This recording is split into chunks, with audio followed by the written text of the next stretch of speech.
Hi everyone, welcome to my YouTube channel. Fundamental analysis learning की journey को आगे बढ़ाते हैं और आज समझते हैं बैलेंस शीट क्या है, बैलेंस शीट के मेजर कंपोनेंट्स क्या हैं और उन कंपोनेंट्स का मतलब क्या है। इसके लिए मैंने एक डॉक्यूमेंट प्रिपेयर किया है, तो उस डॉक्यूमेंट पे मूव करते हैं। So yes so balance sheet क्या है? बैलेंस शीट एक फाइनेंशियल रिपोर्ट होता है किसी भी कंपनी का, जो उस कंपनी का फाइनेंशियल हेल्थ को रिप्रेजेंट करता है at a specific point in time. और बैलेंस शीट में एक इम्पॉर्टेंट इक्वेशन यूज होता है, that is assets is equal to liabilities and share holders equity. अब एसेट्स क्या है, लाइबिलिटीज क्या है एंड शेयर होल्डर्स इक्विटी क्या है, इसको हम समझते हैं वन बाय वन।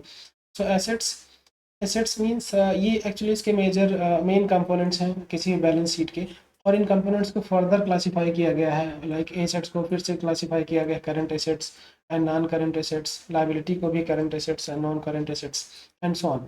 तो अब हम एसेट्स को समझते हैं। What the company ons means company के पास जो भी है, जो भी उसकी संपत्ति है, जो भी उसके पास फंड है, जो भी इसके पास बिल्डिंग है, या फिर लैंड है, या फिर उसके व्हीकल्स हैं, या फिर उसके फर्नीचर्स हैं, या फिर उसका बैंक बैलेंस है, उसका इन्वेस्टमेंट है, राइट। वो सब उस पर्टिकुलर कंपनी का, किसी भी कंपनी एक्स वाई जेड का एसेट्स होता है।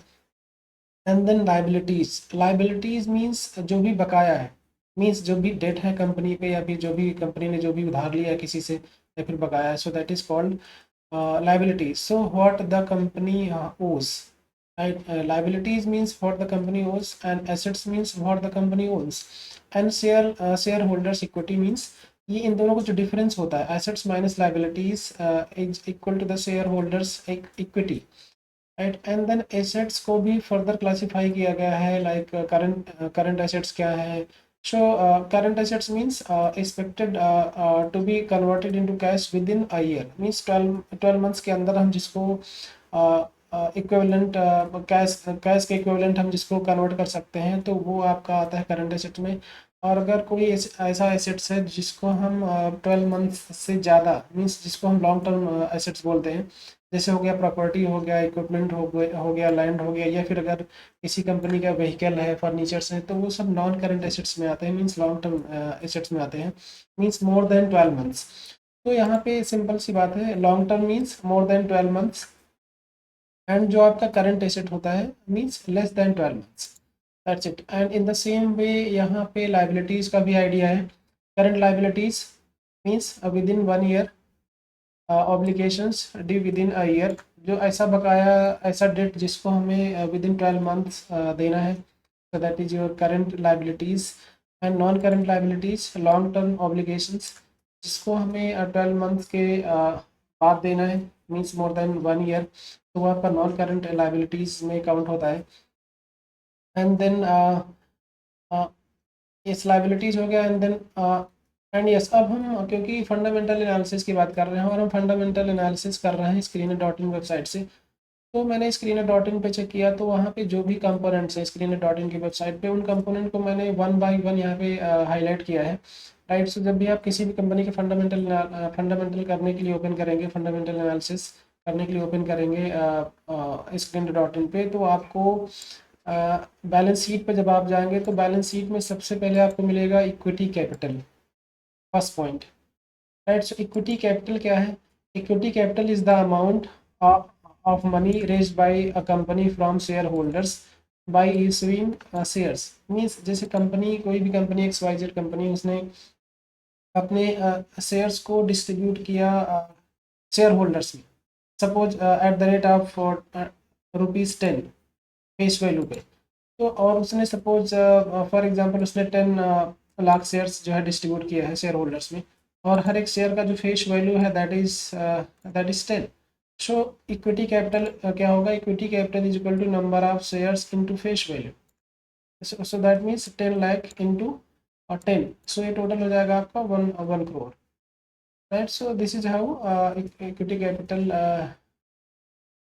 Can be calculated, right. So ये आपको जब भी आप बैलेंस शीट ओपन करेंगे किसी भी कंपनी का, तो सबसे पहले आपको मिलेगा इक्विटी कैपिटल, और ये आपका प्लेस होता है लायबिलिटी वाले सेक्शन में। एंड देन नेक्स्ट मिलेगा रिजर्व्स। सो रिजर्व जैसे रियल लाइफ में भी कोई भी पर्सन अर्निंग करता है और उसके बाद अपने कुछ पैसों को सेव करता है, रिजर्व करता है, तो वैसा आइडिया यहाँ भी है। सो रिजर्व्स क्या होते हैं? Profits kept in the business not distributed, means जो भी कंपनी को उस रिजर्व्स में से डिविडेंड नहीं देना है, एंड ये एक्चुअल उसका प्रॉफिट होता है उस कंपनी का, तो ये जो है कंपनी रिजर्व करती है फॉर फ्यूचर ग्रोथ और for any kind of emergency. ये हो गया रिजर्व्स। सो अब रिजर्व्स किसी भी कंपनी का किसी कंपनी के रिजर्व्स के बेसिस पे आपका जस्टिफिकेशन कैसा हो सकता है? अगर किसी कंपनी का रिजर्व्स कंटिन्यूसली ग्रो कर रहा है, तो दैट मीन्स वो कंपनी फाइनेंशियली स्ट्रांग है, राइट। और अगर किसी कंपनी का डिक्रीज कर रहा है reserves with respect two year, तो वो कहीं ना कहीं एक रेड फ्लैग हो सकता है। And then deposits. तो डिपॉजिट्स ये एक्चुअली जब बैलेंस शीट ओपन करेंगे तो डिपॉजिट्स आपको हर सेक्टर के स्टॉक्स में नहीं मिलेगा। आप जो बैंकिंग सेक्टर्स के जो भी स्टॉक्स हैं, लाइक HDFC बैंक हो गया, SBI हो गया, PNB हो गया, ICICI बैंक हो गया, तो वहाँ पे जब आप उनका फंडामेंटल एनालिसिस ओपन करेंगे वहीं पे आपको ये डिपॉजिट्स मिलेगा। अगर अगर आप किसी भी IT सेक्टर के स्टॉक्स को ओपन करते हैं, या फिर FMCG ओपन करते हैं, या फिर मान लो मीडिया, हेल्थ केयर, या फिर फार्मा कंपनी के फार्मा सेक्टर्स के जो भी स्टॉक्स हैं उनको ओपन करेंगे, तो वहाँ पे आपको डिपॉजिट्स नहीं मिलेगा, बिकॉज ये जो कंपनी है ये सेक्टर वाइज कुछ चीज़ें वेरी करती हैं, तो वो उनके बिजनेस मॉडल पे डिपेंड करता है। सो डिपॉजिट्स मीन्स कि shown as a liability in the balance sheet, obviously ये लाइबिलिटी का ही पार्ट है, राइट। तो इसका मतलब क्या है? जैसे कि मान लो कोई स्टेट बैंक ऑफ इंडिया, हम सभी जानते हैं, तो स्टेट बैंक ऑफ इंडिया में लोग अपना अकाउंट ओपन कराते हैं, किसी के पास सेविंग अकाउंट है, किसी के पास करेंट अकाउंट है, किसी ने अपना फिक्स डिपॉजिट किया हुआ है वहाँ पे, और किसी ने अपना रिकरिंग डिपॉजिट किया हुआ है। तो ये सारा का सारा पैसा कहीं ना कहीं कस्टमर्स का है, और ये सारे फंड को बैंक को रिटर्न करना होता है, रीपे करना होता है विद इंटरेस्ट। सो ये जो है डिपॉजिट मिलेगा आपको बैंकिंग सेक्टर्स के स्टॉक्स में, राइट। तो अगर किसी भी स्टॉक्स के डिपॉजिट्स में कंटिन्यूसली ग्रो हो रहा है, तो वो जो है इसका मतलब ये है कि कस्टमर्स उस पर बिलीव कर रहे हैं, उस पर ट्रस्ट कर रहे हैं, और वहाँ पे जाके अपना पैसा डिपॉजिट कर रहे हैं, राइट। तो इंक्रीजिंग डिपॉजिट्स एक गुड साइन हो सकता है। एंड देन आप आगे बढ़ेंगे तो आपको बैलेंस शीट में ये वाला सेक्शन मिलेगा, बोरोइंग करके। तो ऑब्वियसली इसका क्या मतलब हो सकता है कि जो है जो भी कंपनी है वो कहीं ना कहीं से, सपोज कोई बैंकिंग सेक्टर की कंपनी है और उसने RBI से लोन ले रखा है, और लोन भी आपके होते हैं short term borrowing and long term borrowing. So short term means कि आपको विद इन 1 ईयर उसको रीपे करना है, and long term means after 1 year repay करना है उसे, राइट। तो ये जो है ये भी current liability, that depends actually. अगर विद इन 1 ईयर हमें करना है तो आपका करंट लाइबिलिटी में काउंट होगा, अगर आफ्टर 1 ईयर करना है तो वो आपका लॉन्ग टर्म में लॉन्ग टर्म लाइबिलिटी में काउंट होगा। सो ये भी। एंड देन आपको मिलेगा lease liabilities. So lease liability arises when assets are taken on lease. Suppose कोई भी XYZ कंपनी है और उसने किसी बिल्डिंग को लीज पे ले लिया फॉर 10 ईयर्स, तो वो उसका जो भी लोन है, उसका जो भी इंटरेस्ट बोल सकते हैं अभी, या फिर रेंट बोल सकते हैं, ऑब्वियसली रेंट बोल सकते हैं। तो जो रेंट पे कर रहे हैं उसको ईयरली बेसिस पे या फिर क्वार्टरली बेसिस पे, तो वो जो है वो भी मिलेगा आपको लाइबिलिटी वाले सेक्शन में। एंड इसमें भी आपका होता है current lease liability within 1 year, and then non current lease liability after 1 year. And then आपको नेक्स्ट मिलेगा यहाँ पे नॉन कंट्रोलिंग इंटरेस्ट। ये अब इसका मतलब क्या है कि portion of equity in subsidiary not owned by the parent company. तो इसको आप एक एग्जांपल से समझ सकते हैं। इस मींस NCI का मतलब क्या है कि सपोज दो कंपनी है, company X and company Y। So suppose company X ने कंपनी Y के 80% शेयर्स को बाय कर लिया, 80% शेयर्स उसके हो गए, तो बाकी की जो 20% शेयर्स है, राइट, वो कहीं ना कहीं किसी दूसरे शेयर होल्डर्स के पास है। तो वो जो 20% शेयर्स बचे हुए हैं वो आपके नॉन कंट्रोलिंग इंटरेस्ट में आते हैं, मीन्स NCI में आते हैं। So also called minority interest arises when the parent owns less than yes. इसका भी वही मतलब है जो कि मैं ऑलरेडी बोल चुका हूँ कि अगर कंपनी X ने 80% शेयर्स खरीद लिए कंपनी Y के, तो 80% के बाद आपका 20 अभी बचा हुआ, तो वो 20 कहीं ना कहीं किसी दूसरे के पास है, राइट। एंड देन है trade payables. Trade payables means the amount of money that the company owes to its suppliers. Means company किसी सप्लायर से अपने सामान को ले रही है, अपने प्रोडक्ट को ले रही है, बट उसको भी पे करना है सप्लायर्स को जो भी बकाया है, जो भी उसका डेट है उसको पे करना है, तो वो भी आपका ट्रेड पेबल्स भी लाइबिलिटी वाले सेक्शन में जाता है। And recorded as current liability in the balance sheet, current liability में इसकी एंट्री होती है। And then advance from customers. So कोई भी कंपनी है, कस्टमर से उसने एडवांस में ले लिया सपोज कुछ फंड, तो वो भी आपका लाइबिलिटी सेक्शन में जाएगा। So amount received from customers before delivering goods और सर्विसेज, राइट, एडवांस में ले लिया। And recorded as current liability in the balance sheet, current liability में इसकी भी एंट्री होगी। Current means within 1 year, within 12 month. And then other liability items. So इसमें क्या है, जो भी लाइबिलिटी अभी मेंशन्ड है, वो जो भी मैंने हाईलाइट किया है, तो उसमें जो भी लाइबिलिटी बिलोंग नहीं करती वो सब की सब आ जाती हैं अदर लाइबिलिटीज, अदर लाइबिलिटी में। सो liability that do not fall under borrowing और ट्रेड पेबल्स और कस्टमर एडवांसेस, सो वो सब यहाँ पे बिलोंग करेंगे। Often company specific and very by sectors. Yes, यहाँ पे बहुत सारे ऐसे पॉइंट्स होते हैं जो कि सेक्टर वाइज सेक्टर पे डिपेंड करते हैं, राइट। जैसे कि मैंने एक एग्जांपल लिया कि बैंकिंग सेक्टर्स में आपको डिपॉजिट्स मिलेगा, बट जो है अदर सेक्टर्स में आपको डिपॉजिट्स नहीं मिलेगा, क्योंकि उनका अलग अलग टाइप का बिजनेस मॉडल है। And then fix assets, liability की बात हो गई। एंड देन जो भी प्रीवियस मैंने डिस्कस किया वो सब जो है ऐड होगा, और उसके बाद जो भी बनेगा वो आपका टोटल लाइबिलिटी के बराबर होगा। एंड देन एसेट साइड में आपको क्या क्या मिल सकता है, फिक्स्ड एसेट्स। सो फिक्स्ड एसेट्स में आपके लॉन्ग टर्म टेंजिबल एसेट्स हो सकते हैं in the business operations, recorded under non current assets in the balance sheet. Non current means after 1 year या मोर देन 1 ईयर बोल सकते हैं। जैसे कि आपके एग्जांपल्स में आ सकते हैं, लैंड हो गया, बिल्डिंग्स हो गए, प्लांट एंड मशीनरी हो गया, फर्नीचर एंड व्हीकल्स हो गए, ये सब आपके आते हैं फिक्स एसेट्स में, और ये लॉन्ग नॉन करंट एसेट्स में आते हैं। And then capital work in progress, इसको इन शॉर्ट CWIP बोलते हैं। So capital work in progress refers to assets that are under construction और development, not yet ready for intended use, so not depreciated.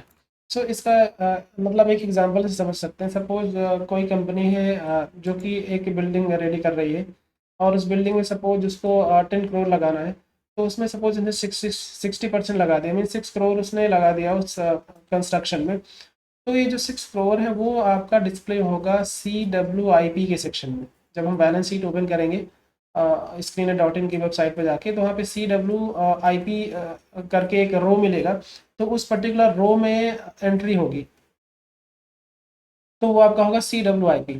तो shown under non current assets in the balance sheet. So non current, obviously non current में ये जो है inter होगा, क्योंकि यहाँ पे किसी बिल्डिंग या किसी लैंड की बात हो रही है।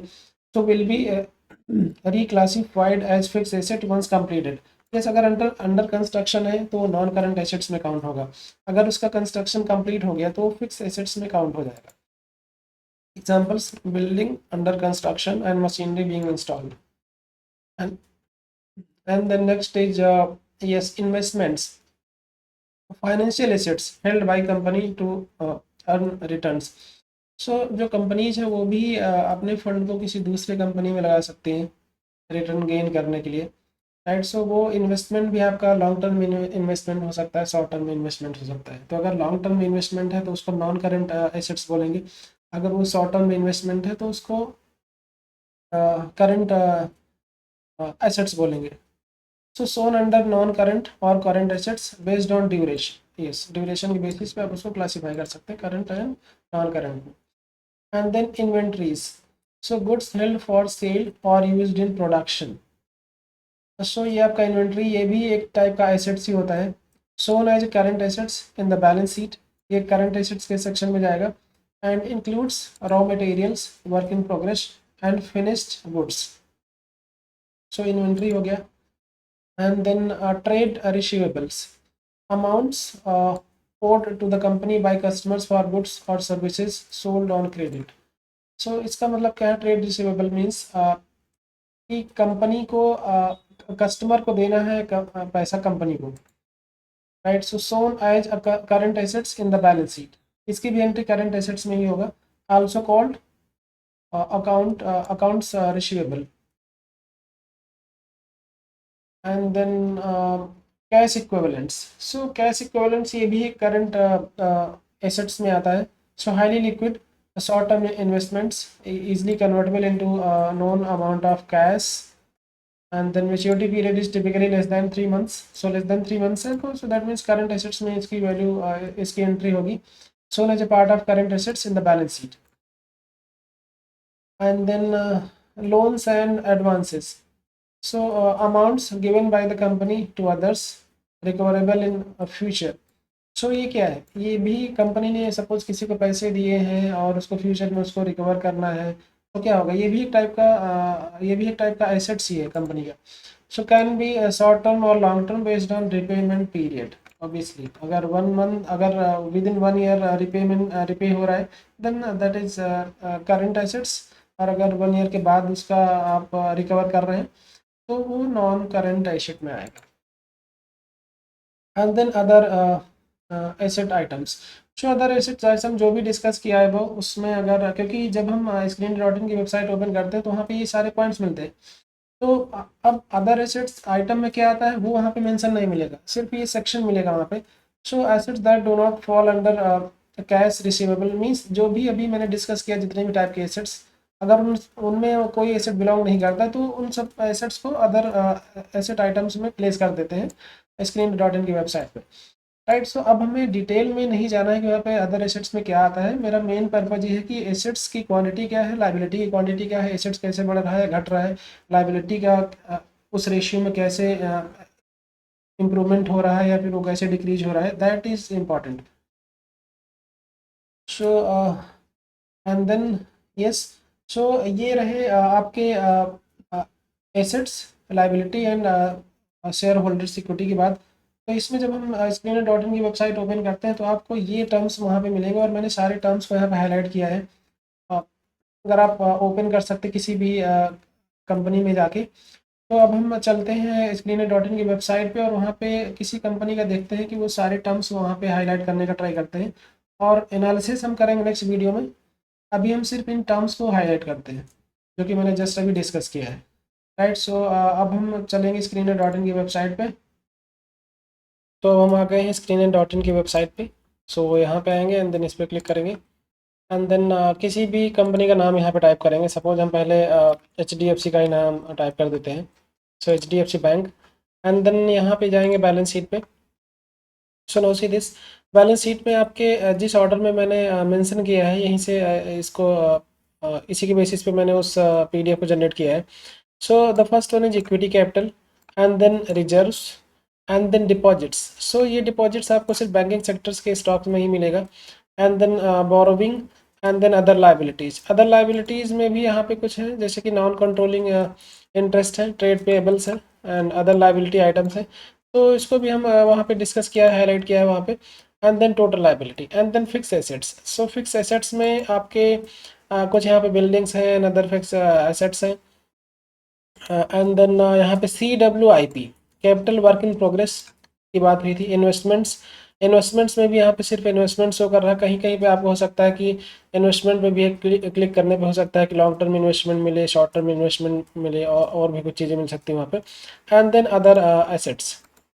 राइट. एंड देन ये यहाँ पे जो इक्वेशन है total assets is equal to total liabilities. Right. ये 503620 and 503620 no both are same.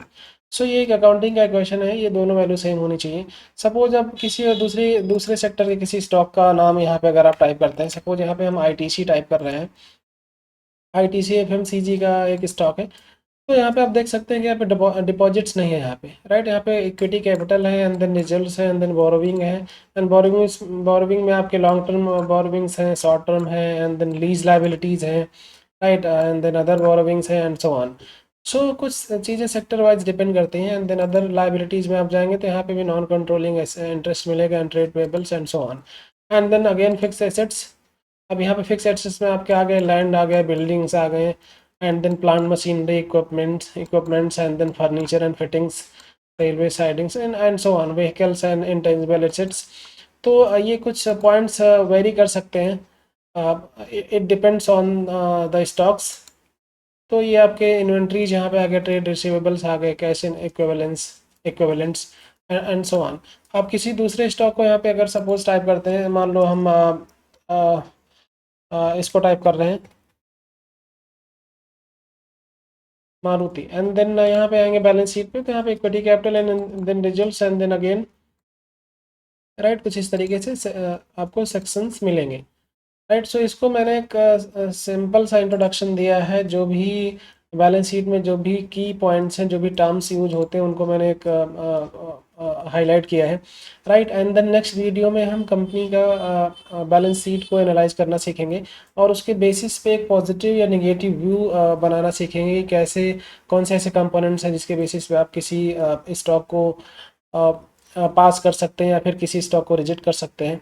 And then and yes, इसी बैलेंस शीट के बेसिस पे अराउंड 7 to 10 रेशियोज भी डिराइव होते हैं, जैसे कि आपका है डेट टू इक्विटी रेशियो है, करंट रेशियो है, एंड रिटर्न ऑन इक्विटी है, और भी कई सारे रेशियो हैं जो कि बैलेंस शीट से ही डिराइव होते हैं। तो पहले हम बैलेंस शीट को रीड करना सीखेंगे उसके बेसिस पे, और फिर जितने भी रेशियोज हैं उनको भी डिराइव करना सीखेंगे और उसके बेसिस पे इसकी स्कैनर बनाना सीखेंगे, क्योंकि स्कैनर से सारी कंपनी को फ़िल्टर आउट कर देंगे। आपको हो सकता है कि बार बार जो है इसको देखना भी ना पड़े राइट। सो आज के लिए इतना ही रखते हैं एंड मिलते हैं किसी नेक्स्ट वीडियो में। और अगर आपका कोई पॉजिटिव या नेगेटिव सजेशन है तो आप कमेंट सेक्शन में या फिर आप गूगल फॉर्म फिल कर सकते हैं राइट। और अगर आप एक सीरियस लर्नर हैं तो आप जुड़ सकते हैं राइट, क्योंकि अभी ये जस्ट मैंने स्टार्ट किया है, अभी यहाँ पे बहुत सारी चीज़ें आनी बाकी हैं राइट। So thank you.